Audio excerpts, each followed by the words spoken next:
pessoal, meu nome é Natália, sou professora de ética. Vou trazer aqui para vocês os principais pontos, tá? A gente não tem tanto tempo para eu conseguir aprofundar as questões, mas eu vou tentar pontuar com vocês quais são os pontos que mais caem no exame, e aí eu peço depois para que vocês, de maneira mais aprofundada, leiam os slides que vão ser disponibilizados e também o material que eu sei que vocês receberam da Saraiva, que é um material bem completo, tá bom? Qualquer dúvida, por favor, podem intervir. Então, primeiramente, quais são os deveres do advogado? Os principais deles aqui, gente: preservar a conduta, a honra e a dignidade, atuar com independência e liberdade. Então, lembrem sempre, a advocacia é uma profissão livre. O advogado também precisa zelar pela sua reputação, tanto pessoal quanto profissional, e estimular a conciliação e a mediação. Então, é comum que algumas questões tragam a expressão de que o advogado é o primeiro juiz da causa, tá? Essa expressão é correta. Então, se tiver algo nessa linha, não tenham receio em assinalar como correta. O advogado deve desaconselhar lides temerárias e, se ele assumir algum cargo ou mandato da OAB, ele não pode firmar nenhum tipo de contrato oneroso com o órgão, ok? Esses são os principais deveres. O que o advogado deve se abster? O advogado não pode fazer. Ele não pode se utilizar de influência indevida. Então, por exemplo, se ele está atuando num processo em que a outra parte é ou um familiar ou um amigo íntimo, um conhecido muito próximo dele, ele não pode atuar. Ele não pode vincular o seu nome a nenhum tipo de empreendimento escuso. Então, por exemplo, uma construtora que está que tem planos de lesar os consumidores, o advogado não pode se vincular a esse tipo de atividade. Ele não pode manter contato direto com uma outra parte, se essa outra parte possui um procurador regularmente constituído nos autos. Ele não pode cobrar honorários aviltantes, não pode falsear a verdade, não pode captar clientes, tá? A advocacia, ela é uma profissão que não pode ter mercantilização. O advogado não pode vender de forma aberta os serviços de advogado. E, por fim, ele não pode divulgar e se associar à advocacia a outro tipo de atividade, exclusivamente à advocacia. Claro, isso aqui, gente, são algumas questões. Existem várias outras coisas que o advogado não pode fazer, mas essas são as que mais caem, ok? Uma questão também que cai muito é o sigilo profissional. O sigilo profissional, ele é tanto um direito quanto um dever do advogado. Ele não é absoluto. Isso significa que o sigilo ele pode ser quebrado se houver justa causa. O que se entende por justa causa? Quando houver uma grave ameaça à honra ou à vida, ou quando envolver a defesa própria do advogado, tá? Então, lembrem, o sigilo não é algo absoluto.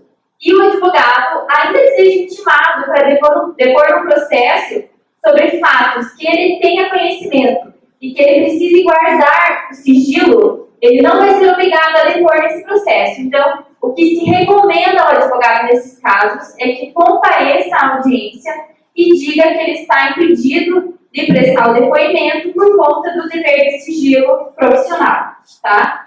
Trouxe aqui uma questão para vocês verem como que cai o sigilo profissional. É super recorrente esse assunto. Então, vamos ler ela rapidinho aqui para vocês verem. Do 30º exame da ordem. Antônio e José são advogados e atuam em matéria trabalhista. Antônio tomou conhecimento de certos fatos relativos à vida pessoal do seu cliente, que respondia ao processo considerado de interesse acadêmico. Após o encerramento do feito judicial, Antônio resolveu abordar os fatos que deram origem ao processo de sua dissertação pública de mestrado. Então, a fim de se resguardar, Antônio notificou o cliente, indagando se este solicitava sigilo sobre os fatos pessoais ou se esses podiam ser tratados na audita dissertação. Gente, um parênteses aqui. O cliente do advogado, ele não precisa nem pedir pelo sigilo, tá? O sigilo ele é automático. E ainda que o cliente autorize a quebra de sigilo, o advogado não vai poder quebrar. Salvo se, olha a segunda parte. Tendo obtido resposta favorável do cliente, Antônio abordou o assunto na dissertação. Por sua vez, o advogado José também soube de fatos pessoais do seu cliente, em razão de sua atuação em outro processo. Entretanto, José foi difamado em público gravemente por uma das partes da demanda. Por ser necessário a defesa de sua honra, José divulgou o conteúdo particular do que teve conhecimento. Considerando os dois casos, assinale a alternativa correta. Quem fez algo errado aqui? O primeiro ou o segundo? Vejam, os dois tinham dever de sigilo. No primeiro caso, tem alguma coisa que justifique a quebra do sigilo? Não. Então, ele não pode quebrar, ainda que o cliente autorize. Agora, no segundo caso, a gente tem algo que justifica a quebra de sigilo, que é uma difamação em público. Então, no segundo caso, poderia ter sido quebrado sigilo. Então, a alternativa correta é: o Antônio infringiu, por outro lado, José não. Ok? É sempre assim que eles cobram. Trazem dois casos e aí você tem que dizer qual está violando e qual não está. Entenderam? Ficou claro? Em relação às atividades privativas da advocacia, o advogado pode postular em órgãos tanto do Poder Judiciário quanto do Juizado Especial. Isso aqui é a regra geral. Nós temos algumas exceções. Exceções à atividade privativa da advocacia. Significa que não precisa de um advogado. Habeas corpus, Juizado Especial Cível, lembrando que é até 20 salários mínimos e apenas em primeira instância, se for mais que 20 salários mínimos, ou em segunda instância, precisa de um advogado. Juizado Especial Federal, Lei de Alimentos, Defesa em Processo Administrativo Disciplinar e Justiça do Trabalho, tá? Exceções à atividade privativa do advogado. Não precisa ser advogado para realizar essas atividades. Agora, não confundam, outra pegadinha. Precisa de advogado. Habeas data, mandado de segurança, revisão criminal e ação popular. É muito comum eles misturarem o habeas corpus com habeas data, tá? Então, não confundam os dois. Além disso, atividade privativa de advogado. Exercer consultoria, assessoria, direção e gerência jurídica. O estagiário não pode exercer nenhum tipo dessas 4 atividades, ok? Isso é privativo do advogado, também caiu recentemente na OAB. O advogado também compete de forma privativa visar atos constitutivos de pessoa jurídica para ser levado a registro. Outra exceção aqui. Não é toda e qualquer pessoa jurídica que compete ao advogado de forma privativa visar. Em relação às micro e pequenas empresas e também às empresas de pequeno porte, não precisa do visto do advogado. Pode ser outra pessoa a revisar esses atos constitutivos. Se alguma dessas atividades que eu trouxe para vocês for exercida por uma pessoa que não esteja inscrita na OAB, os atos por ela praticados serão nulos. Como que a gente comprova o exercício efetivo da advocacia? É com a participação anual mínima de 5 atos privativos da advocacia. Então, qualquer daqueles 5 atos que eu falei para vocês precisam ser praticados 5 vezes ao ano para que você comprove que você está exercendo a advocacia de forma regular. E como que comprova isso? Existem 2 formas. Ou mediante uma certidão, que pode ser expedida por qualquer daqueles órgãos aí, ou mediante simples apresentação de cópia autenticada de atos privativos, já basta para você comprovar que você está exercendo de forma regular a advocacia. Em relação ao estágio, não confundam qualquer tipo de estágio com o estágio, a modalidade de estágio que vai ser cobrado no exame de vocês. Não é qualquer estágio. Esse estágio que eles vão cobrar é o estágio profissional. Ele é inscrito, é apresentado um pedido escrito no Conselho Seccional pelo acadêmico de Direito, que tem que ser aprovado. Ele vai ter que prestar compromisso, que é esse estágio que vai ser tratado no exame, tá? Esse estágio, ele tem duração de 2 ou mais anos. Ele é mantido por uma instituição de ensino superior, pelos conselhos da OAB ou pelo setor credenciado. É obrigatório o estudo do Estatuto e do Código de Ética. E os principais requisitos para inscrição são muito parecidos com os requisitos para inscrição para o advogado. Claro que com algumas exceções. Então, por exemplo, precisa ter capacidade civil, precisa ter título de eleitor, quitação do serviço militar, não exercer nenhuma atividade incompatível com a advocacia, prestar um compromisso, vejam como é parecido com a profissão da advocacia, e ter sido admitido no estágio. Outra questão que cai muito: qual é o local de inscrição que esse estagiário tem que apresentar o pedido dele? Sempre no conselho seccional em cujo território se localize o curso de direito que ele está vinculado. Sempre. Não é no domicílio do estagiário, não é no domicílio profissional, tá? Se o estagiário que estiver apresentando aquele pedido de inscrição exercer algum tipo de atividade incompatível com a advocacia, ele vai poder frequentar o estágio, mas o estágio dele não vai ser considerado um estágio profissional. A carga horária do estágio, mínimo 300 horas, e quando o estagiário profissional ter o seu pedido aprovado pelo conselho da seccional, ele vai receber uma identidade profissional, que é uma espécie de uma carteirinha da OAB, mas de estagiário, que tem validade de 3 anos, e ele pode utilizar essa identidade em todo o território nacional. O estagiário nunca vai poder compor o quadro societário do escritório ao qual ele está vinculado, mas ele vai poder utilizar insígnia da advocacia, vai poder atuar em conjunto com o advogado, claro que sempre sob responsabilidade do advogado, e ele não vai poder concorrer a nenhum cargo eletivo da OAB, tampouco votar nas eleições.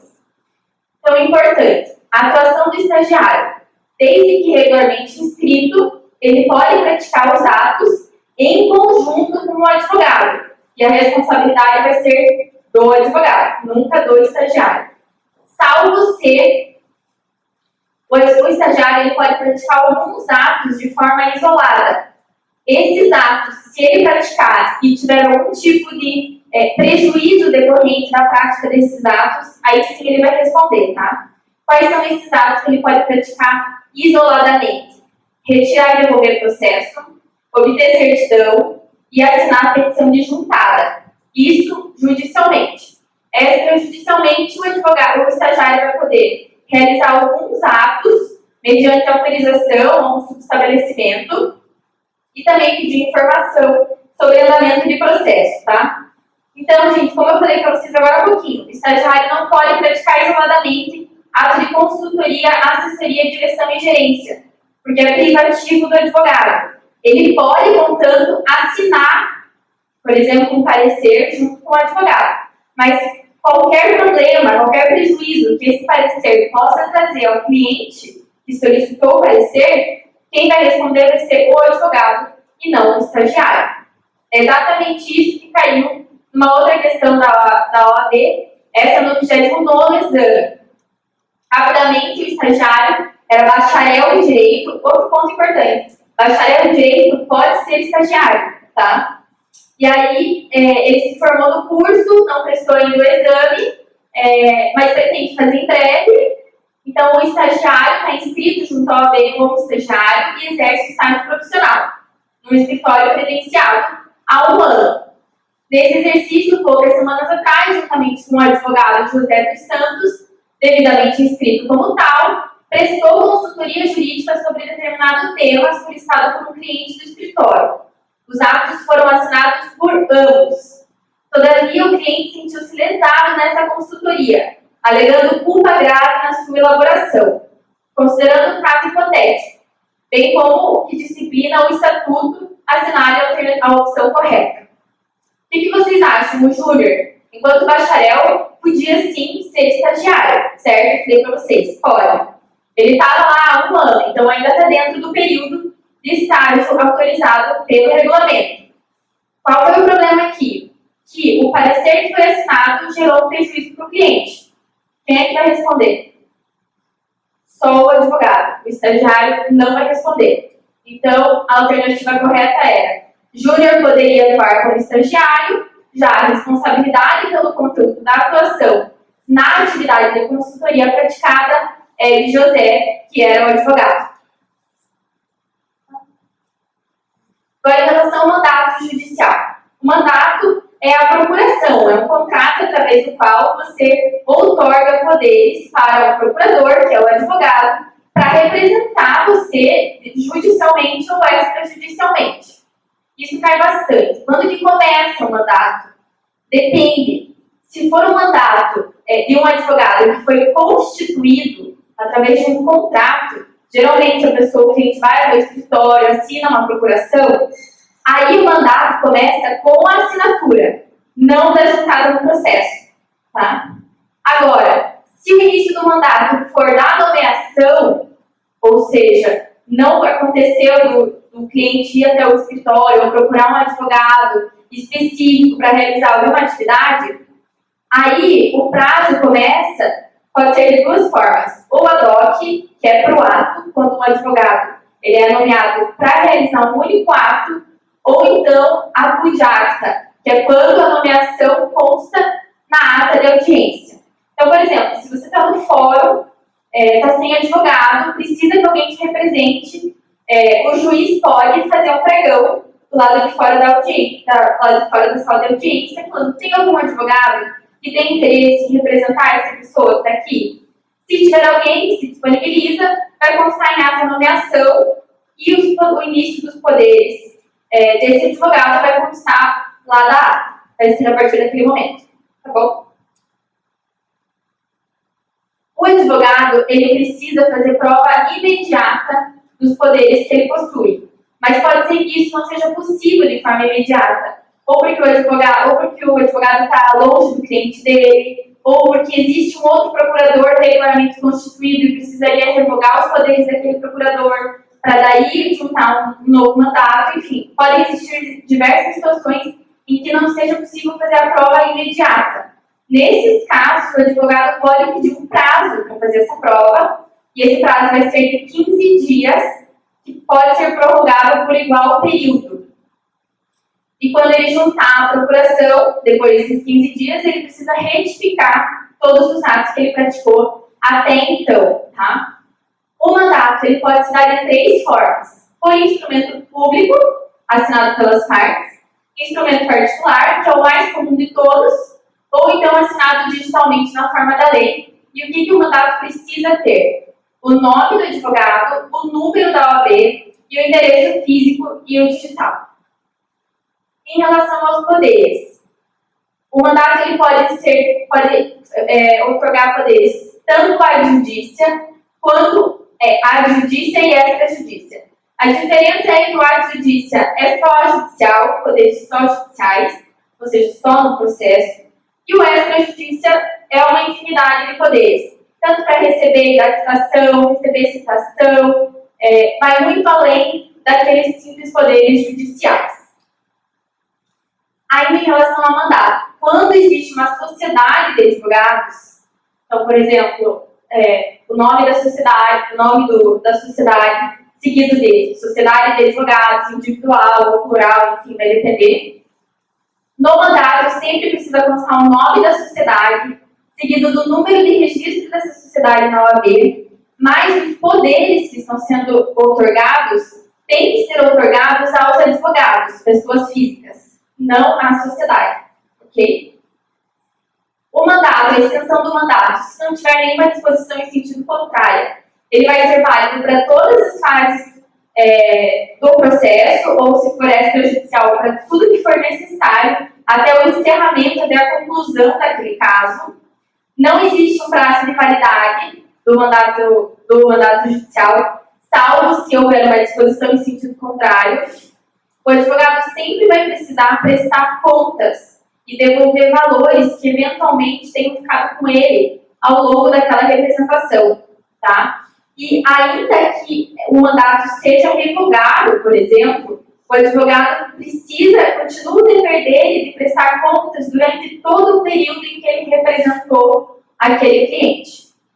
E o advogado não é obrigado a dividir uma estratégia de atuação com o cliente. Então, se o cliente chegar para o advogado e falar, eu quero que você faça assim. O advogado não é obrigado a acatar. É claro que isso é muito uma formalidade, porque na prática, se o cliente está pedindo para fazer de uma forma, você vai acabar acatando, se for necessário pegar uma assinatura em que a pessoa concorde, você vai pegar até para se cautelar enquanto profissional. Mas, para os fins do exame, não é obrigado a dividir estratégia com o cliente. O advogado ele não pode aceitar um mandato de quem já tem advogado regularmente constituído no processo, salvo se houver um risco de ter um prejuízo muito grande para aquela pessoa. Por exemplo, se tem risco de preclusão, de decadência, ou um risco de vida da pessoa, aí sim é possível que o advogado aceite esses poderes que estão sendo otorgados a ele, tá? Então tem que ter um justo motivo, um motivo justificável. Quando ocorrer e houver conflito de interesses, isso aqui é muito comum em ação de divórcio, em que ambas as partes começam concordando com os termos de um divórcio ou ação de alimentos, e aí na metade do caminho elas passam a divergir. E o procurador está até então representando ambas as partes. A partir do momento em que elas passam a divergir, o procurador precisa escolher uma das partes. E ele pode escolher da forma como ele achar melhor. Ele não precisa escolher aquela pessoa que otorgou poderes antes, o mais antigo. É simplesmente uma escolha por afinidade e ele não precisa justificar a escolha dele, tá? Mas precisa escolher. E quando tiver a situação de postular contra ex-cliente ou ex-empregador, além do advogado ter a obrigação de guardar o sigilo, a jurisprudência entende que ele teria que se abster de atuar em processos quando envolvam ou ex-cliente ou ex-empregado por um prazo de 2 anos, tá? Esse é um prazo da criação jurisprudencial. Então, a gente não tem isso no regulamento, não tem isso no estatuto, é uma sugestão, a abstenção bienal. O advogado ele não pode atuar simultaneamente como patrono e preposto. Ele vai poder ser um ou outro quando houver o subestabelecimento dos poderes que são concedidos ao advogado. O subestabelecimento é quando você transfere os poderes a outro advogado. Para subestabelecer, o advogado precisa ter poderes específicos no instrumento de mandato, tá? E o advogado que está recebendo os poderes, ele precisa ter autorização para cobrar, eventualmente, honorários do cliente. Então, é bom que conste no instrumento de subestabelecimento que ele tem ou não autorização para cobrar os honorários. Por que tem essa previsão? Porque, geralmente, quando o cliente outorga poderes através de uma procuração, é muito uma relação de confiança que ele tem com aquela pessoa. E aquela pessoa pode estar inserida numa sociedade de advogados, que tem outros advogados atuando para ela, e que estão igualmente representando ele, representando aquele cliente de forma indireta.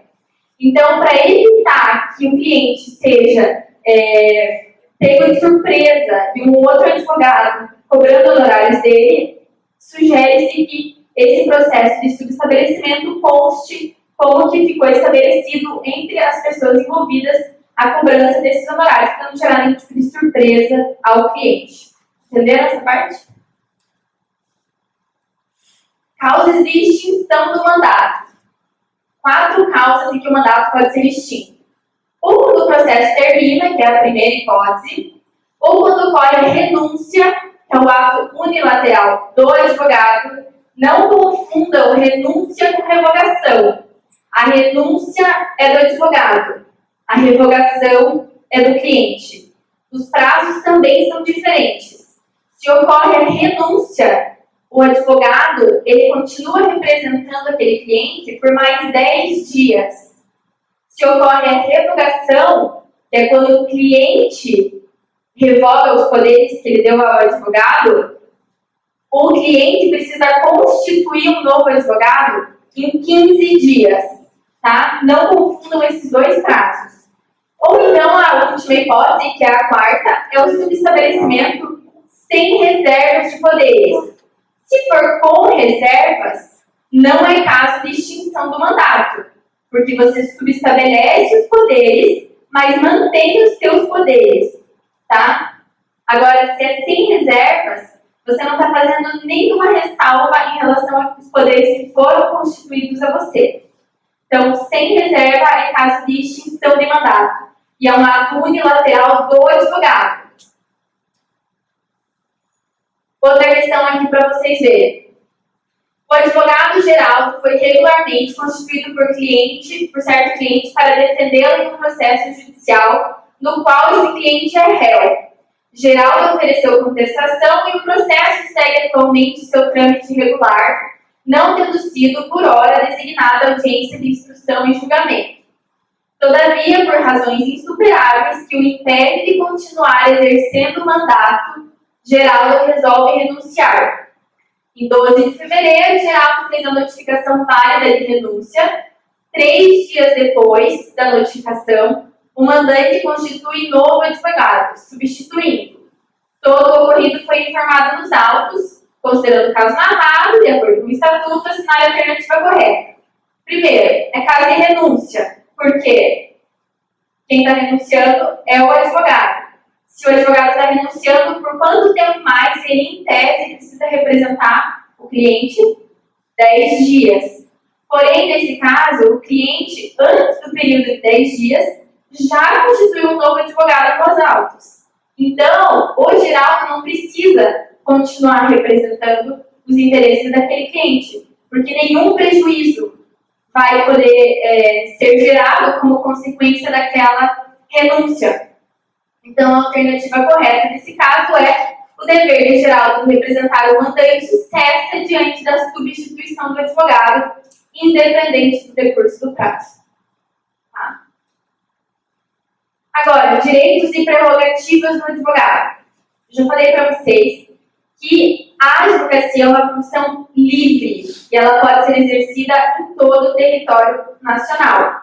Agora, caso o advogado queira atuar de forma habitual em outros conselhos seccionais, diversos daquele ao qual ele está inscrito, e como habitual, entenda-se, mais de 5 causas por ano, ele precisa requerer a inscrição suplementar junto ao Conselho Seccional da OAB do referido Estado.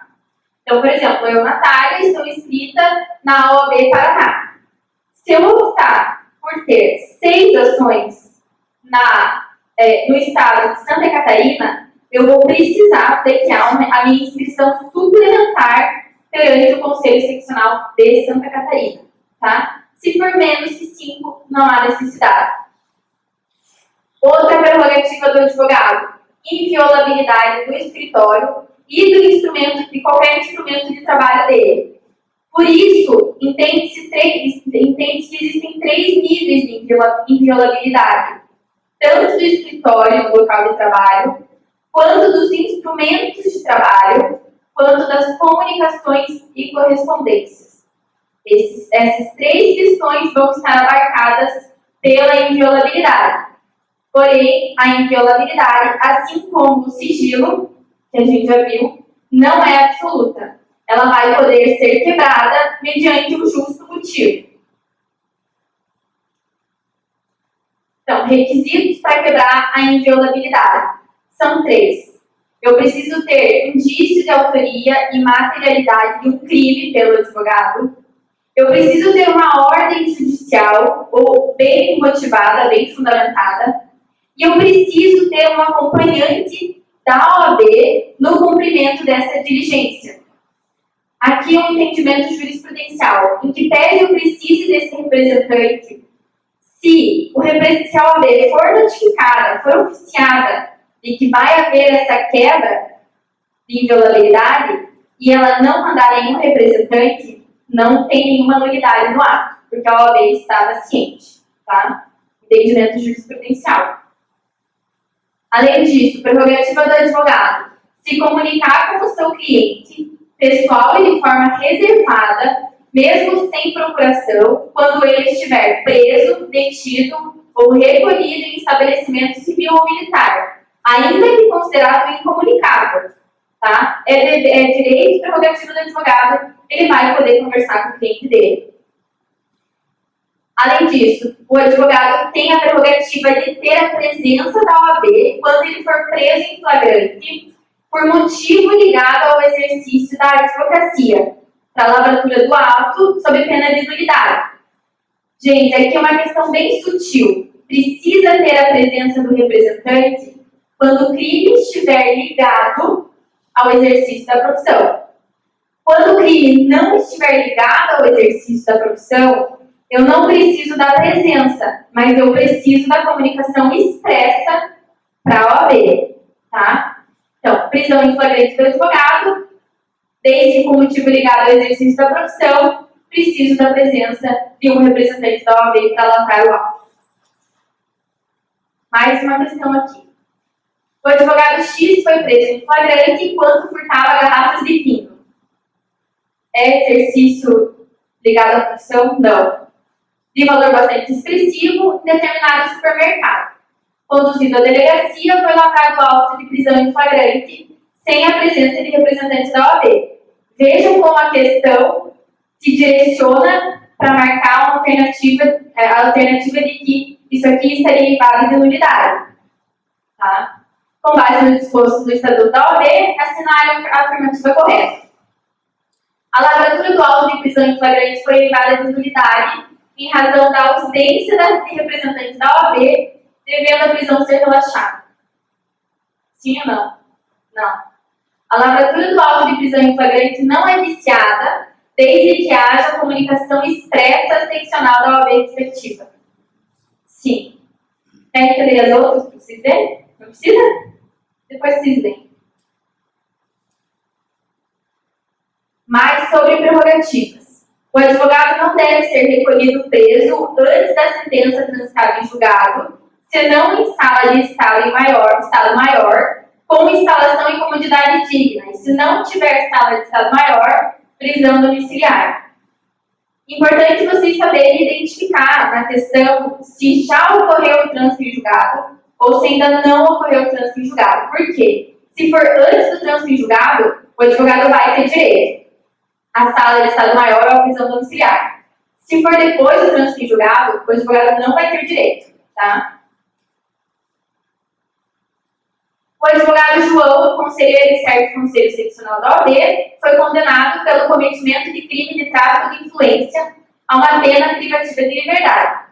João respondeu ao processo todo em liberdade, apenas tendo sido decretada a prisão após o trânsito em julgado da sentença condenatória. Assinale a alternativa correta. Tem direito ou não tem direito? Não, porque já transitou em julgado. A alternativa correta seria: João não tem direito a ser preso em sala de estado maior em nenhum momento do cumprimento da pena que se inicia, nem terá direito, em decorrência de suas atividades profissionais, à prisão domiciliar. O advogado também tem o direito de ingressar livremente nas salas de sessões dos tribunais, mesmo além dos espaços que estão geralmente reservados, também nas audiências, nas salas de dependência da audiência, secretaria, cartório, mesmo fora de expediente, independente da presença de seus titulares, em qualquer edifício que funcione em repartição judicial ou outro serviço público, em qualquer assembleia ou reunião que participe ou possa participar o seu cliente, desde que daí munido por poderes especiais. O advogado também pode permanecer sentado ou em pé e se retirar de qualquer desses órgãos, independentemente de licença. E ele pode se dirigir diretamente aos magistrados e aos gabinetes de trabalho, independente de horário previamente agendado. Na teoria, tá? Na prática, infelizmente, a gente geralmente tem que agendar um horário, observando se a ordem de chegada. O advogado também pode pedir a palavra pela ordem em qualquer juízo ou tribunal, mediante intervenção sumária, para esclarecer algum equívoco ou alguma dúvida que tenha sido gerada. Ele pode optar por falar de pé ou sentado. Ele pode ter vistas do processo em qualquer instância, salvo se esse processo estiver tramitando em segredo de justiça ou quando tiver documento original, que seja muito difícil de ter uma segunda via, aí sim seria devida uma recusa do órgão público em fornecer aquelas vistas do processo para aquele profissional. O advogado pode examinar o processo encerrado ou em trâmite, mesmo sem procuração, salvo se for segredo de justiça, como eu falei, e ele pode tirar cópia com possibilidade de tomar apontamentos. Pode também examinar em qualquer instituição que esteja responsável por conduzir uma investigação, mesmo sem procuração, ainda que concursos à autoridade, podendo tirar cópia e tomar apontamento. Mas, nesse caso, em que está sendo conduzida uma investigação, se a autoridade competente achar por bem restringir o acesso àquele processo, porque pode gerar algum tipo de prejuízo ao processo, aí a recusa novamente vai ser válida. Então vejam, o advogado vai poder ter acesso a basicamente tudo, salvo se tiver algum tipo de situação bem específica, que a questão vai ter que trazer para vocês, vai ter que estar claro que pode gerar algum tipo de prejuízo no processo, tá? Então, aqui um resuminho. Retirar autos físicos do cartório, mesmo sem procuração, pelo prazo de 10 dias, exceto se for segredo de justiça, se tiverem documentos originais de difícil restauração, circunstâncias relevantes que justifiquem a permanência dos autos em cartório. Tá? O desagravo. Gente, o advogado ele pode ser publicamente desagravado quando ele for ofendido no exercício da profissão ou em razão dela. O desagravo só cabe quando o advogado estiver exercendo o seu ofício ou quando ele for ofendido em razão do exercício do seu ofício, tá? Então, quando que cabe o desagravo? Quando o advogado for ofendido no exercício da profissão. De quem é a competência? A regra é do Conselho Seccional do local da ofensa. Exceção, pequena sabedoria, quando o desagravo tratar de conselheiro federal e presidente do Conselho da Seccional, ou quando a ofensa ao advogado a ofensa seja relevante e grave com repercussão nacional. Se não for essas duas hipóteses, conselheiro federal e presidente do Conselho da Seccional, ou que tem uma repercussão nacional, a competência é do Conselho Seccional do local da ofensa. Quem que pode requerer o desagravo? Isso aí cai muito, muito, muito. O desagravo pode ser pleiteado de ofício pela OAB, a pedido do advogado ofendido, ou a pedido de qualquer pessoa, tá? Quando que pode ser arquivado o processo de desagravo? O relator pode propor o arquivamento. Se a ofensa for pessoal, ou seja, não tiver uma relação com o exercício da profissão, ou não tiver sido oriunda em razão do exercício da profissão, se não tiver relacionada com as prerrogativas gerais do advogado, ou se configurar uma crítica de caráter político, doutrinário, religioso. Então, novamente, a banca vai ter que deixar muito claro a situação que ela quer que você escolha pelo desagravo ou não, e o que vai ter que chamar a atenção de vocês é se está ligado ao exercício da profissão ou se ela é oriunda do exercício da profissão, tá? E outra questão que cai bastante, o desagravo ele precisa da concordância do ofendido? Não, ele é promovido também a critério do conselho. Então, ainda que o ofendido diga que ele não quer ser desagravado, isso não vai bastar para o arquivamento do desagravo, do processo de desagravo. O procedimento de desagravo. A diretoria do Conselho poderá, nos casos de urgência e notoriedade, conceder o desagravo. Se não tiver urgência nem notoriedade, a diretoria vai remeter o pedido ao relator, que tem 15 dias para solicitar esclarecimentos da pessoa envolvida. O desagravo ele tem que ser decidido em 60 dias e a sessão do desagravo tem que ocorrer no prazo máximo de 30 dias depois de ter sido resolvido, e aí, preferencialmente, no local onde a ofensa foi sofrida, onde se encontre a autoridade ofensora, tá? Uma questão aqui para vocês. Em certa situação, uma advogada inscrita na OAB foi ofendida em razão do exercício profissional durante a realização de uma audiência judicial. Ok, até aí é desagravo. O ocorrido foi amplamente divulgado na mídia, assumindo grande notoriedade e relevando de modo urgente a necessidade de desagravo público, considerando que o desagravo será promovido pelo conselho competente, seja pelo órgão com atribuição ou pela diretoria ad referendum. Assinar a alternativa correta. A atuação se dará apenas mediante provocação, a pedido da ofendida ou de qualquer outra pessoa. É condição para a concessão do desagravo a solicitação de informações à pessoa? Não. A atuação se dará de ofício ou mediante pedido, a qual deverá ser formulada pela ofendida, seu representante legal ou advogado inscrito na OAB. É condição para a concessão do desagravo a solicitação de informações à pessoa ou autoridade apontada como ofensora. O que vocês acham? Também não? A atuação se dará de ofício ou mediante provocação, seja da ofendida ou de qualquer outra pessoa. Não é condição para a concessão do desagravo a solicitação de informações à pessoa ou autoridade apontada como ofensora. A atuação se dará de ofício ou mediante pedido, a qual deverá ser formulada pela ofendida, seu representante ou advogado. Não é condição do desagravo a solicitação de informações da pessoa ou autoridade apontada como ofensora. Viram como eles confundem as coisas? Eles vão repetindo até que chega uma hora que você não consegue mais assimilar. Então, sempre, gente, vão por partes quando vocês forem fazer a prova. Leiam a primeira parte ali. A atuação se dará de ofício mediante provocação. Sim, tá? Até aí tá certo. Vejam que a primeira frase, ela se repete em outras alternativas. Aí vocês já eliminam as alternativas que vocês acharem que está errada. Vai ficando mais fácil. Evita o erro decorrente do cansaço, tá?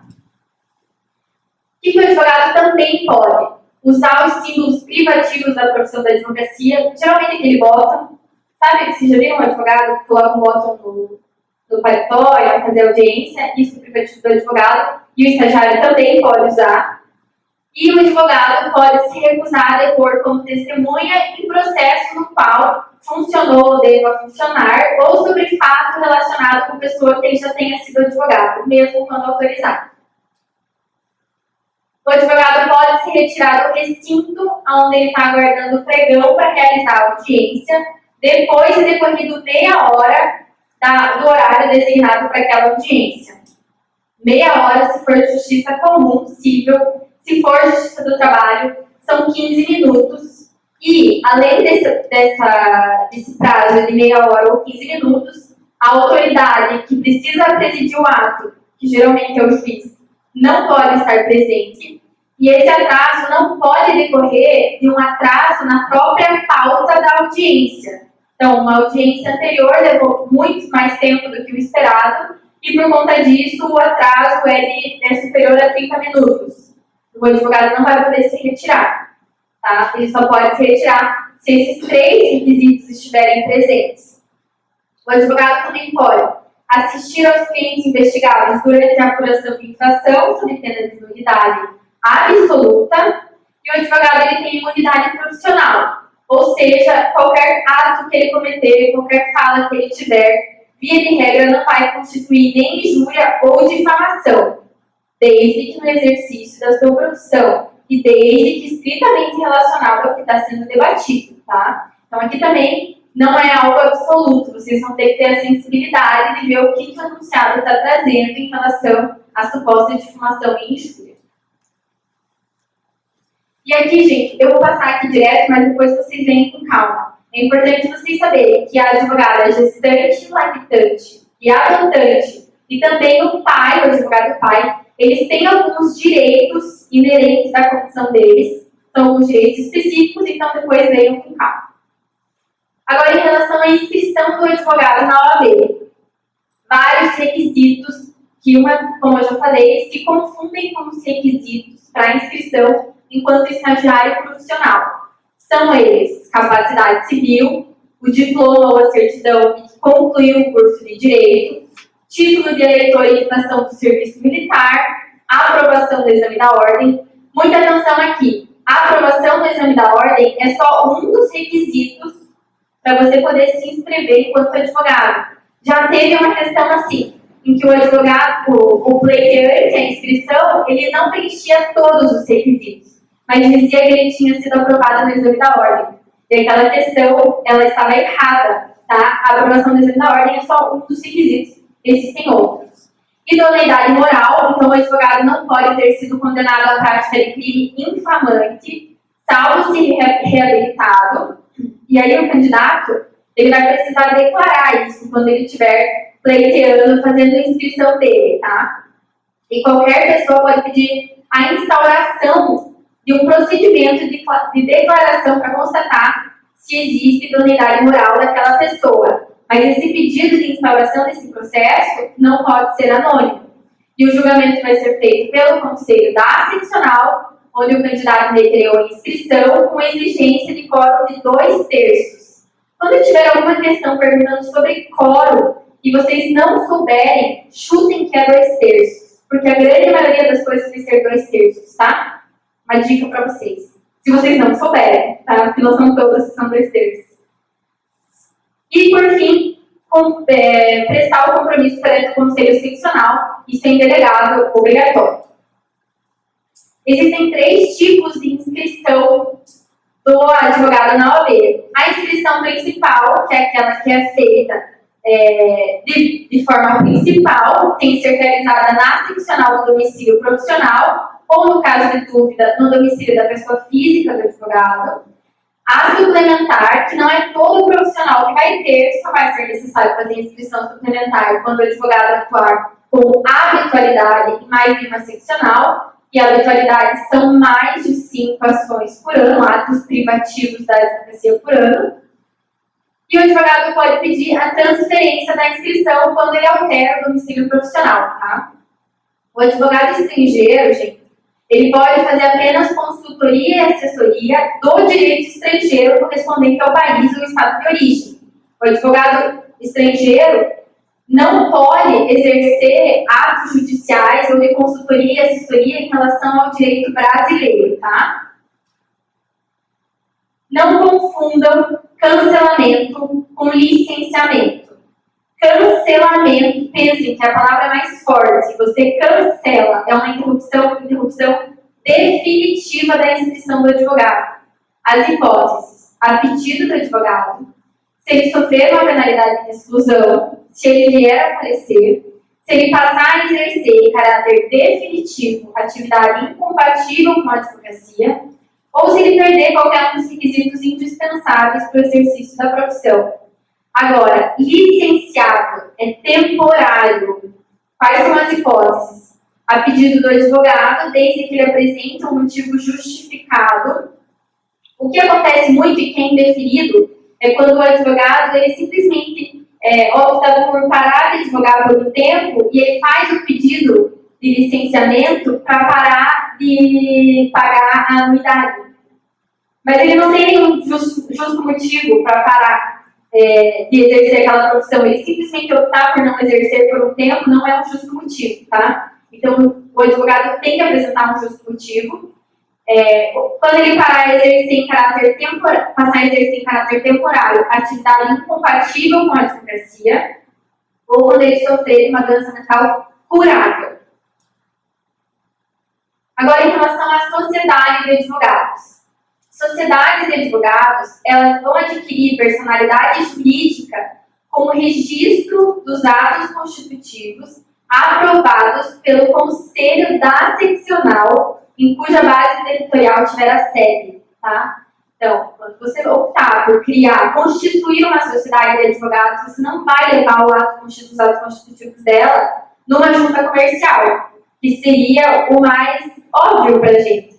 Em relação à sociedade de advogados, não. Vai ter que ser sempre no conselho da seccional. E todos os advogados sócios precisam estar inscritos na mesma base territorial que a sociedade de advogados está sendo constituída.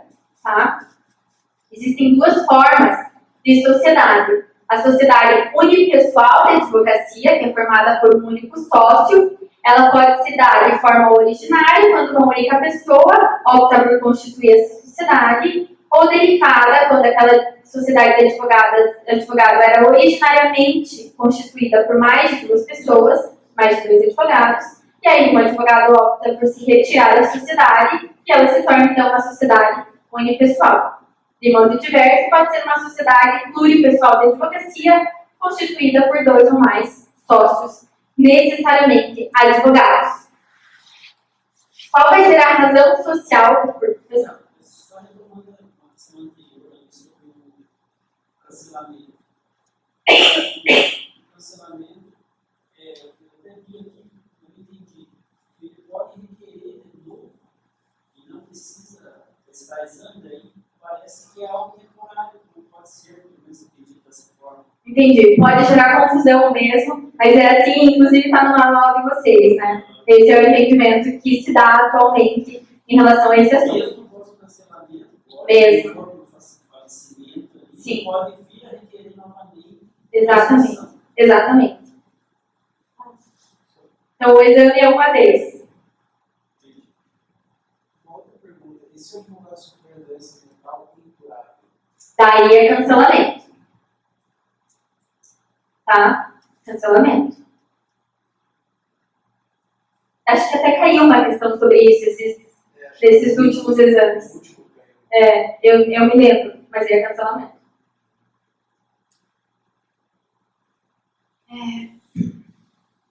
Razão social da sociedade de advogado. Se ela for uma sociedade unipessoal, o nome do sócio seguido da expressão sociedade individual de advocacia. Se for sociedade pluripessoal, o nome completo ou abreviado ou o nome social de pelo menos um dos sócios seguido da expressão sociedade de advogados. É proibido existirem duas sociedades de advogados com a mesma razão social. Então, vai prevalecer, nesse caso, a mais antiga. Nome e fantasia não pode em qualquer idioma. Isso aqui caiu recentemente. Nome de sócio parecido utilizado na razão social. Pode ou não pode? Pode manter o nome do sócio parecido, desde que prevista tal possibilidade no ato constitutivo ou na alteração contratual em vigor. Isso significa que não basta a autorização dos herdeiros, tá? Precisa estar lá expresso no ato constitutivo ou na alteração, na última alteração. A procuração, como eu falei já para vocês, quando envolver sociedade de advogados, pode até constar o nome da sociedade de advogados, mas os poderes são atribuídos à pessoa física do advogado. Sócios em diversas sociedades. Pode ou não pode? Pode se as sociedades estiverem inscritas, registradas em conselhos seccionais diferentes. Advogado compondo sociedade de advogado e uma ou mais sociedade de advogado no mesmo conselho seccional, não pode. Eu, Natália, sou sócia de um escritório de advocacia que está inscrito, registrado no Conselho Seccional do Paraná. Eu não posso ser sócia de outro escritório de advocacia que também esteja registrado com base no Conselho Seccional do Paraná. Mas eu posso em Santa Catarina. Tá? Requisitos. Agora a gente tem advogado e empregado. Requisitos. São os mesmos requisitos de qualquer relação de emprego. Então, habitualidade, onerosidade, subordinação e pessoalidade na prestação do serviço. Mesmo que seja um advogado empregado, ele vai manter a liberdade dele. Isso significa que ele tem isenção e independência profissional. Ele não precisa agir de acordo com o que o empregador dele está determinando que ele faça. A jornada de trabalho do advogado empregado não pode exceder 4 horas diárias e 20 semanais, se não for em regime de dedicação exclusiva, e se for em regime de dedicação exclusiva, 8 horas diárias. As horas extras são no percentual não inferior a 100%, não pode ser menos que 100%. Adicional noturno, das 20 às 5 da manhã, 25% de adicional noturno. E os honorários de sucumbência são do empregado, tá? Então, eles não integram o salário para fins de base de cálculo de qualquer natureza. e também não são considerados para fins trabalhistas e previdenciários, obviamente, como uma consequência do que eu acabei de falar. Os honorários advocatícios, gente, eles têm natureza alimentar. Significa que são impenhoráveis. Alimentar, vocês remetam a ideia de que eles são indispensáveis para os alimentos daquele profissional, sem os quais ele não consegue sobreviver. Por isso, natureza alimentar. Existem 4 tipos de honorários advocatícios. Os convencionais, os arbitrados judicialmente, os sucumbenciais e os assistenciais. Os assistenciais caiu recentemente, perguntavam o que era um honorário assistencial. Eu já vou mostrar para vocês a questão. Primeiro, os convencionais. São os mais comuns, gente. São aqueles que são contratados ou por escrito, ou pode ser verbal, mas aí tem que ter certeza. Os honorários têm que ser incontroversos. Ambas as partes precisam concordar com relação àqueles honorários que foram contratados de forma verbal. Precisa ter qual é o objeto dos honorários, o valor, a forma de pagamento e a extensão do patrocínio, tá? O contrato de honorários, ele é um título executivo extrajudicial. O que isso significa? Que ele pode ser executado, você apresenta o contrato e executa diretamente mediante uma ação de execução. Salvo estipulação contrária, ou seja, se no contrato escrito não tiver constando a informação de como aqueles honorários convencionados vão ser pagos, serão pagos 1/3 no início dos serviços, outro terço na decisão de primeira instância e o restante no final da ação. O advogado ele precisa observar o valor mínimo da tabela de honorários do Conselho da Seccional, senão isso pode caracterizar um aviltamento de honorários. Mas os honorários podem ser também arbitrados judicialmente. Quando que isso acontece? Quando você não contratou antes por escrito, ou se você contratou, mas foi de forma verbal e os valores são controvertidos. Aí você pede para serem arbitrados judicialmente os seus honorários contratuais, tá? Nesse caso, o juiz vai nomear um perito, que vai ser um advogado, que vai analisar todo o serviço prestado por aquele profissional e vai dizer, olha, com base em todo o serviço que foi prestado, eu entendo que o valor justo de honorários contratuais seria de X reais. Tá? Os sucumbenciais, que é um direito exclusivo do advogado, decorre da prestação de serviço judicial que foi prestado por aquele profissional e desde que tenha ganhado a ação ou patrocínio da ação, pelo menos em parte, então é a sucumbência que a gente chama. E os assistenciais, que é pagos a um advogado contratado por uma entidade sindical. Tá? Veja uma questão aqui. Jorge é advogado atuando no escritório modelo de uma universidade. Em certa ocasião, Jorge é consultado por um cliente que gostaria de esclarecer dúvidas sobre honorários advocatícios. O cliente indaga a Jorge sobre o que seriam os honorários assistenciais. Assinale a alternativa correta. Eu vou direto para a correta por conta do tempo, tá? Os honorários assistenciais são aqueles fixados em ações coletivas propostas por entidades de classe em substituição processual. Tá? Outra questão. Eduardo contrata o advogado Marcelo para propor ação condenatória de obrigação de fazer em face de João.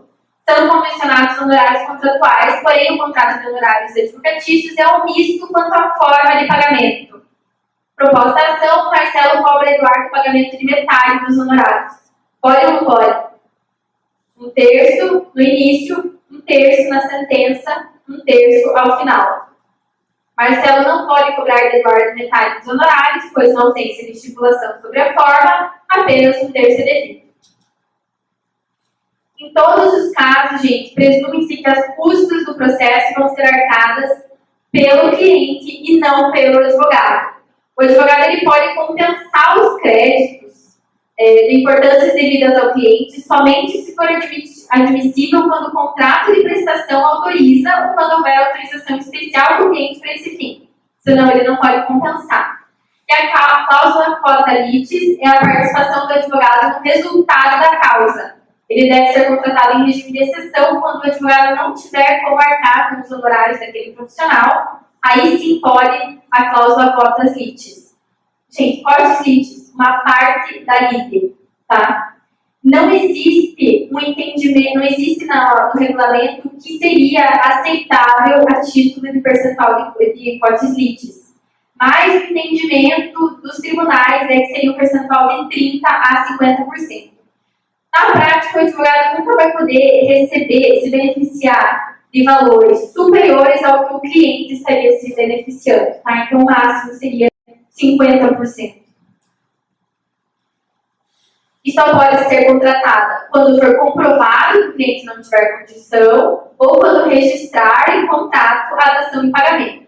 Lembrando que precede em 5 anos a pretensão para cobrar honorários de qualquer natureza e aí vai ter os marcos iniciais e interruptivos deste prazo que eu peço para vocês verem depois, tá?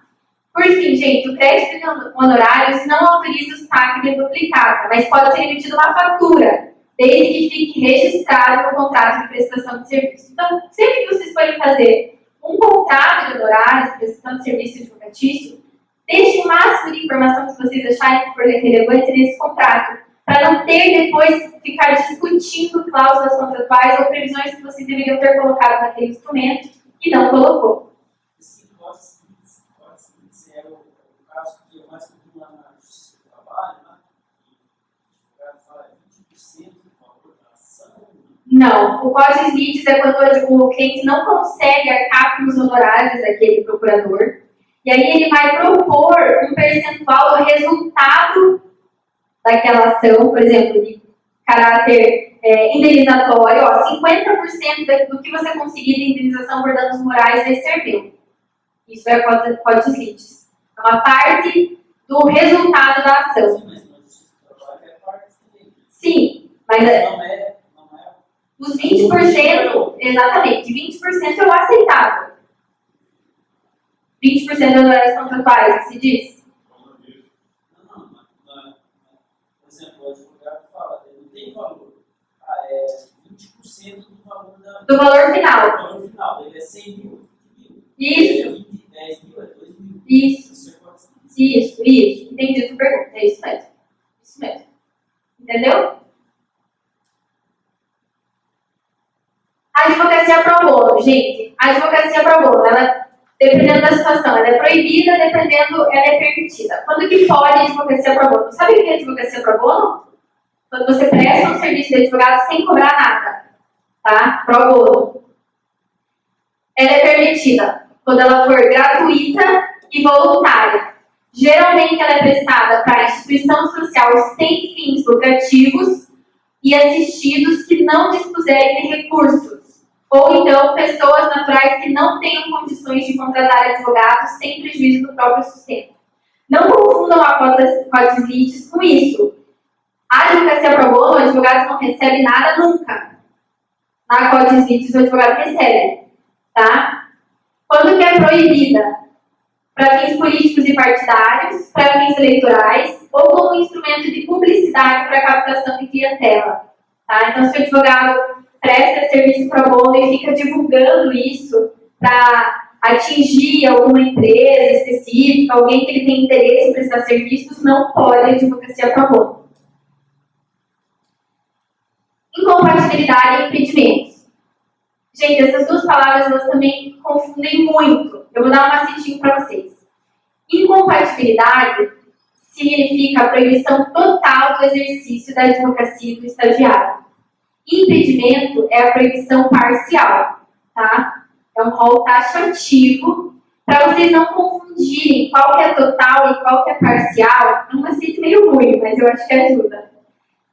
Quando ela for total, você vai conseguir escrever a palavra total na sigla. Então, por exemplo, incompatibilidade ela é total. T-O-T-A-L. Tá? Entenderam? Entendeu? Mais ou menos? Uma caneta aqui, ó. Uma é total e a outra é parcial. Isso você tem que saber. Agora, qual que é total e qual que é parcial? A total, você vai conseguir escrever total dentro da palavra. Posso escrever aqui? Não, né? Tem o quadro, você. Achei que aqui era o quadro.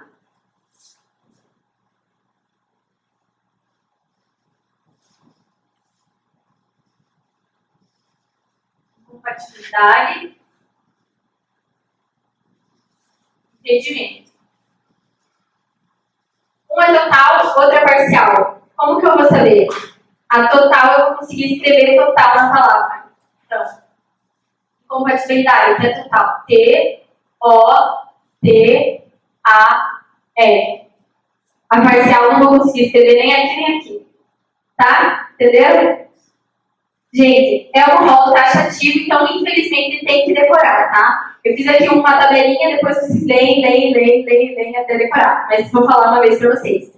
Chefe do Poder Executivo, membro da Mesa do Poder Legislativo, membro judiciário, membro do Tribunal e do Conselho de Contas, membro do Ministério Público, funcionário público com cargo ou função de direção, funcionário do Judiciário, cartório de notas e registro, atividade policial de qualquer natureza, militar na ativa, qualquer um que fiscaliza tributo, lança ou arrecada, ou contribuição para fiscal, e o gerente, diretor de banco público ou privado, tá? Qualquer pessoa que exerça qualquer atividade nesses cargos está proibido de forma total a exercer a advocacia ou estagiário, ou o estágio, mesmo que em causa própria.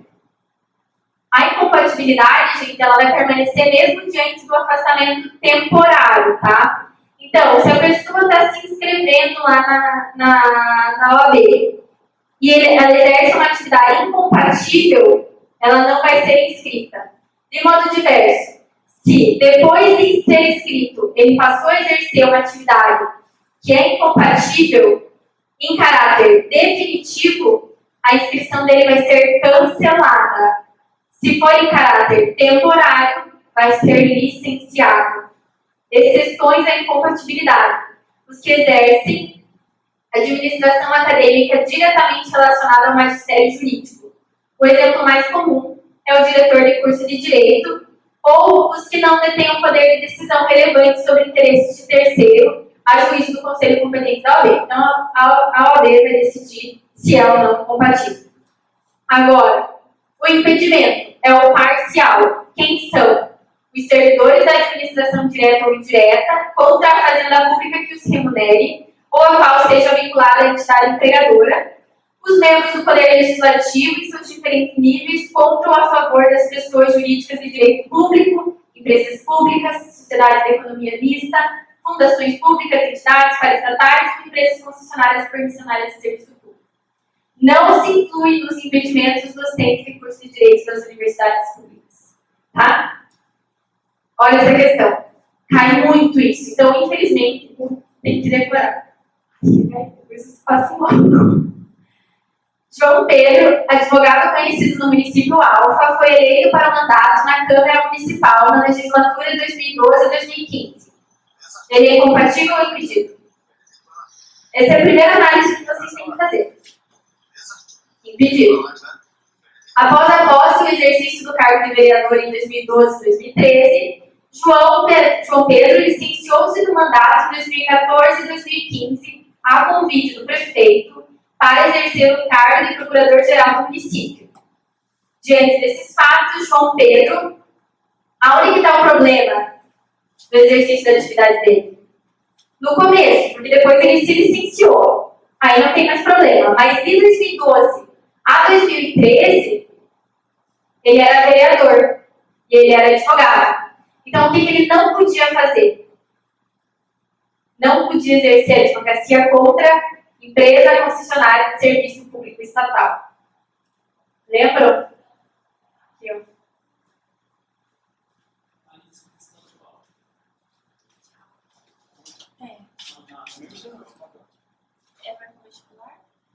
Câmara Municipal.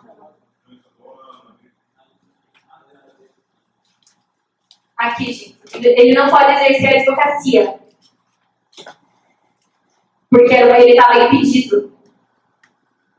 Vocês entenderam? Sim, mas é estadual? É. Porque era a Câmara Municipal, gente. Ele não podia exercer. Ó, vocês vão ter que decorar isso aqui, ó.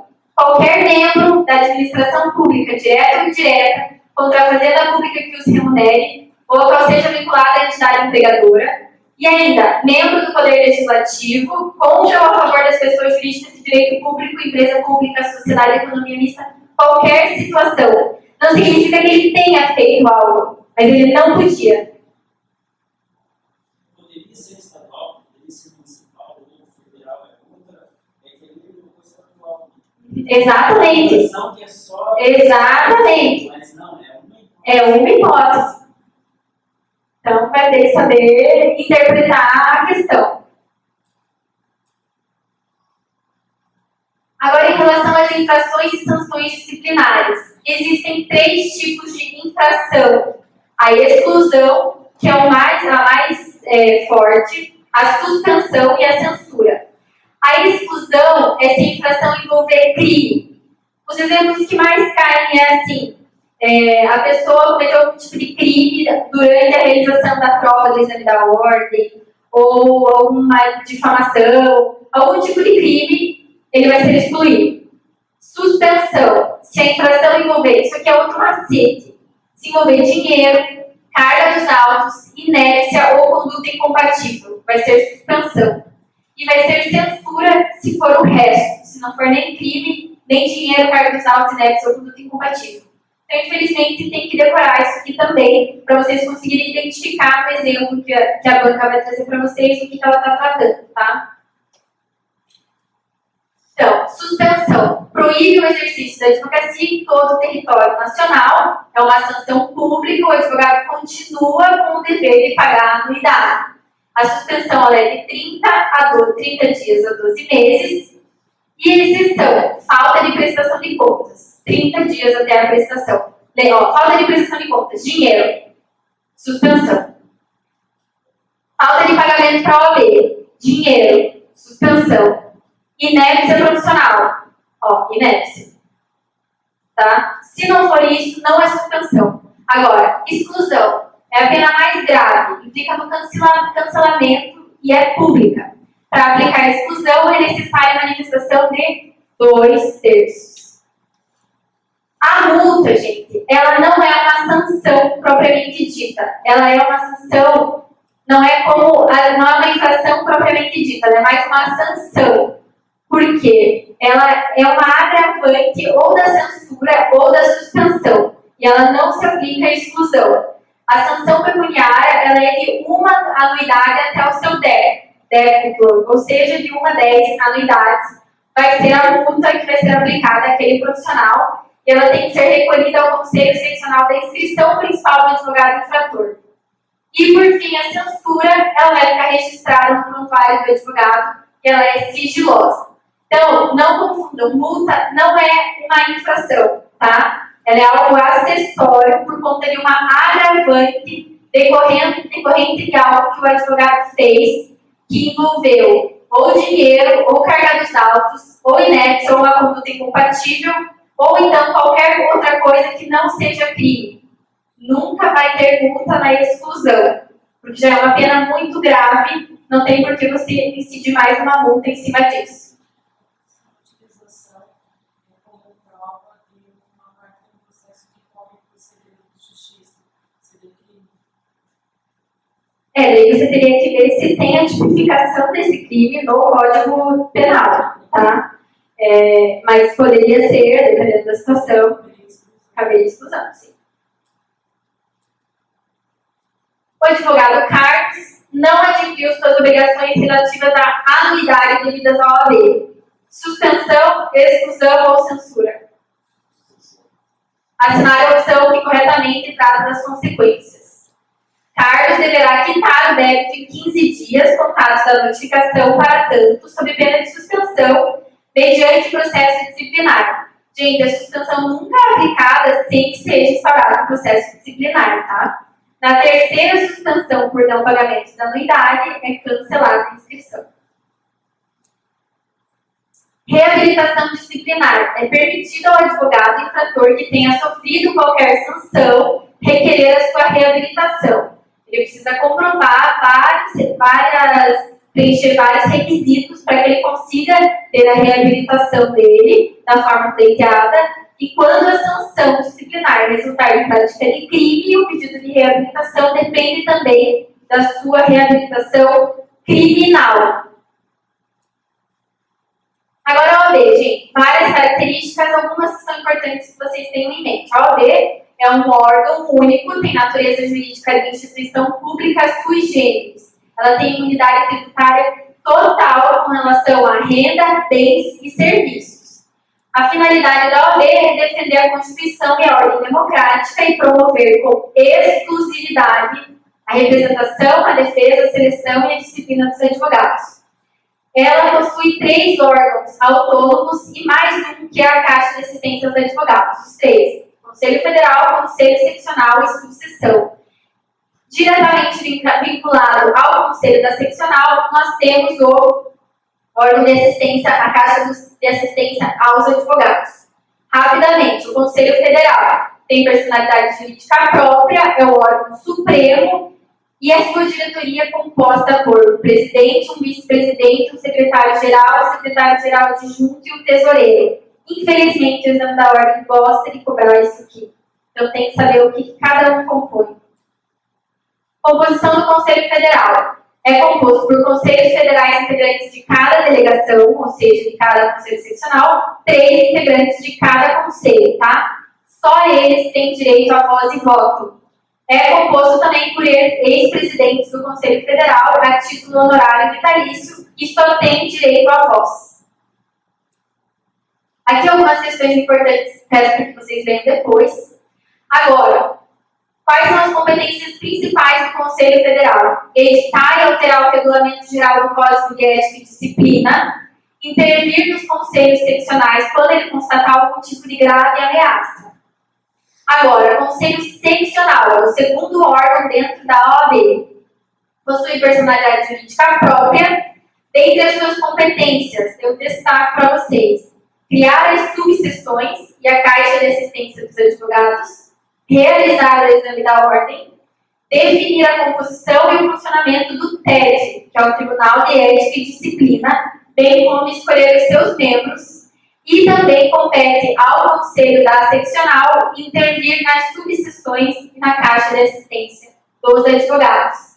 Essa é a composição do Conselho Seccional, todos os órgãos são eleitos, tem também os ex-presidentes que são honorários e vitalícios, apenas com direito à voz. É possível também que outras pessoas estejam aqui compondo o Conselho Seccional, mas como convidados, não como eleitos e honorários ou honorário vitalício. Agora, as subseções são criadas pelo Conselho Seccional. Para que exista para que o Conselho Seccional crie uma subseção, é necessário pelo menos 15 advogados profissionalmente domiciliados em sua área territorial. Havendo mais de 100 advogados em uma subseção, pode também ser criado um conselho nessa subseção, tá?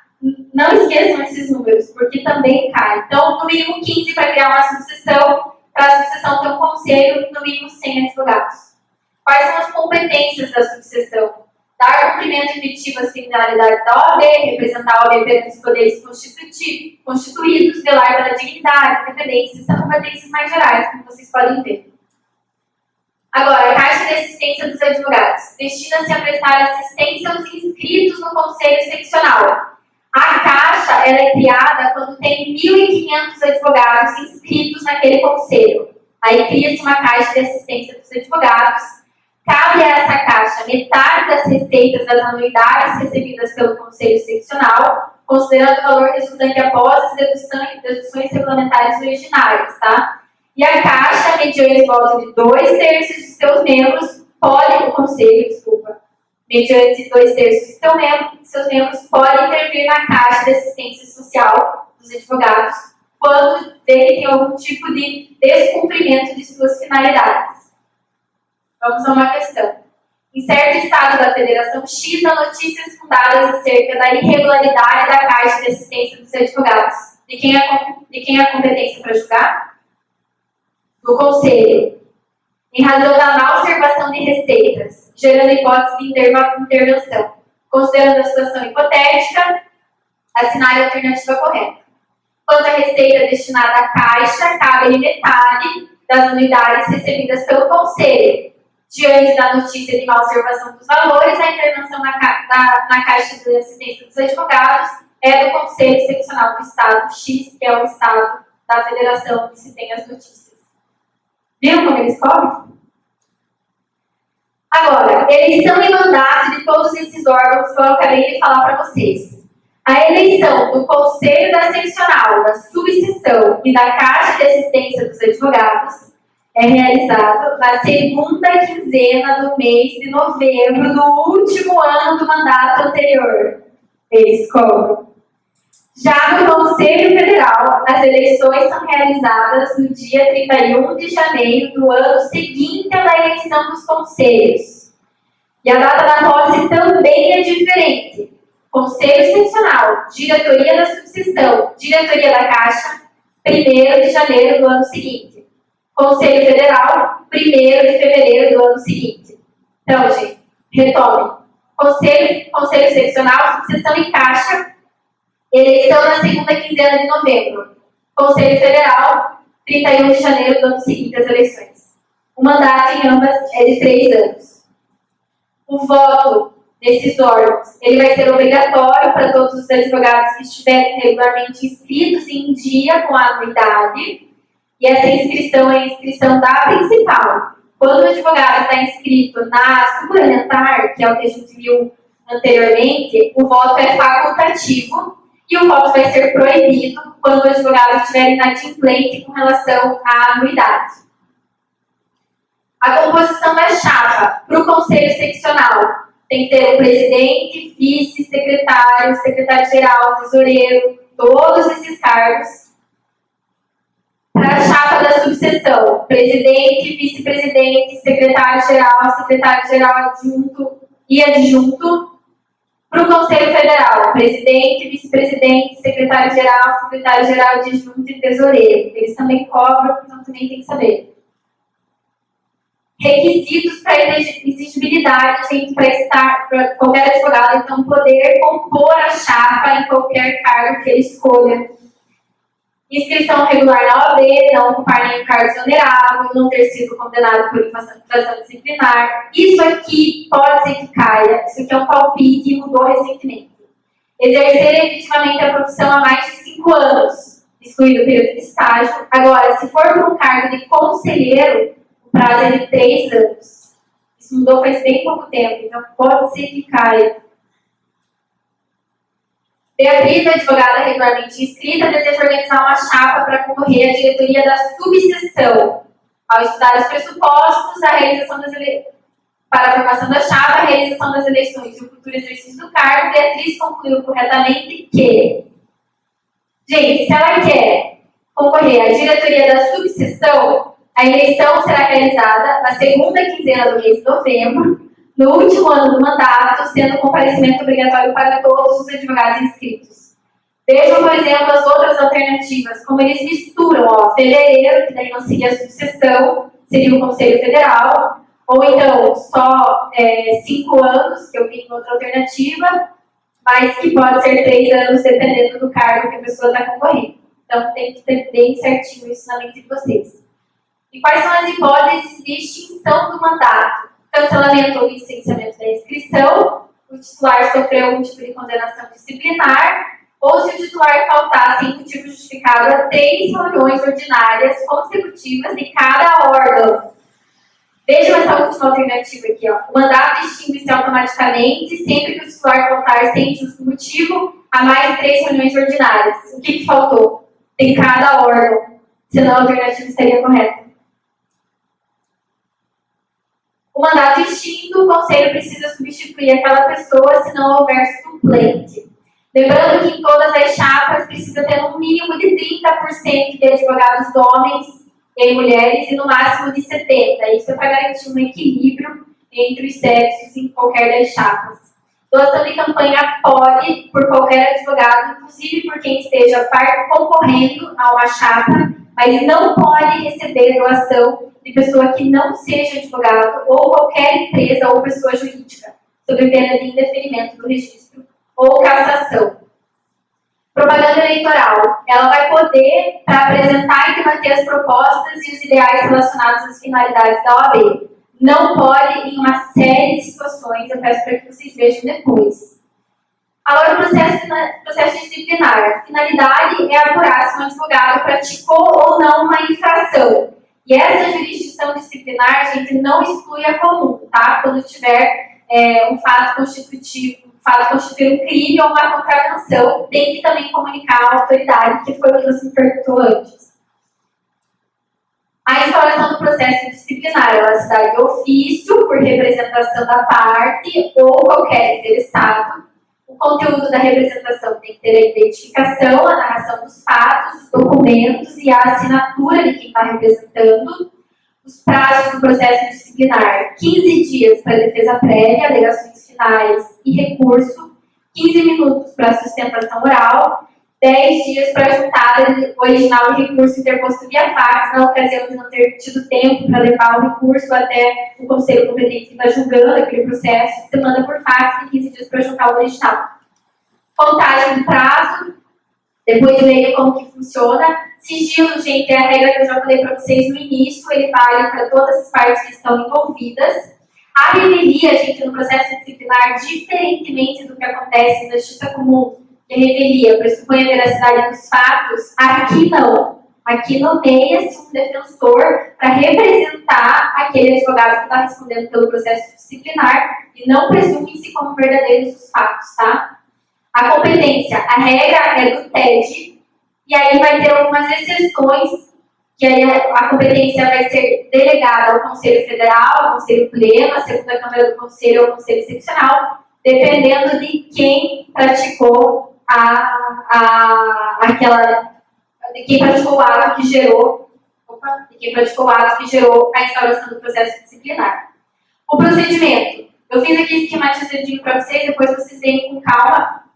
Pode terminar logo no início, quando a gente chama de arquivamento liminar, ou então prosseguir quando efetivamente existem indícios da materialidade daquele ato que gerou a instauração do processo disciplinar. É possível a revisão do processo disciplinar quando houver erro de julgamento ou condenação baseada em prova falsa, tá? Aí tem vários requisitos necessários para que se possa revisar todo o procedimento disciplinar e cabe recurso em 15 dias ao Conselho Seccional. A legitimidade é das partes. O recurso pode ter tanto efeito devolutivo quanto suspensivo, mas existem algumas hipóteses em que ele vai ter apenas o devolutivo. O TED, gente, o TED serve para julgar processo disciplinar, ele tem um mandato de 3 anos, mas o TED também serve para julgar qualquer tipo de dúvida que surge em decorrência da prática da advocacia. Então, por exemplo, nesse caso, tinha uma dúvida em relação a dúvida em relação às dificuldades que profissionais estavam enfrentando, 2 profissionais, em relação ao trato com o cliente e os honorários. E aí o TED foi acionado para dirimir aquela controvérsia. E aí o TED emite um parecer de acordo com o entendimento dele. Então o TED pode ser acionado para isso também. Compete ao TED atuar como um conciliador em pendências concretas relativas à partilha de honorários entre advogados contratados conjuntamente. E por fim, a publicidade profissional, gente, desde que moderada e discreta, pode. Isso aqui é um rol meramente explicativo, não é taxativo, então vocês vão ter que também ter uma sensibilidade de ver até onde está moderado, até onde está discreto, lembrando que a advocacia não pode ser mercantilizada, você não pode ofertar a advocacia tal como você oferta qualquer outro serviço que está disponível no mercado, tá? Uma última questão aqui, a advogada Leila confeccionou cartões de visita para sua apresentação em seu escritório. Nos cartões constava seu nome, número da inscrição, o site do escritório, o QR Code. Já o advogado Lucas elaborou cartões de visita que, além do seu nome e número, apresentam um logotipo discreto e a fotografia do escritório. Pode ou não pode? Pode, porque tinha ali, estava discreto, não tinha nada exacerbado, nada que pudesse ir de encontro ao princípio da não mercantilização da advocacia, tá? Então, aqui nesse caso, a banca entendeu que nenhuma conduta estava incorreta. E de forma muito rápida, esses são os principais pontos. Eu desejo boa sorte a todos e qualquer coisa, eu estou à disposição, tá bom? Muito obrigada.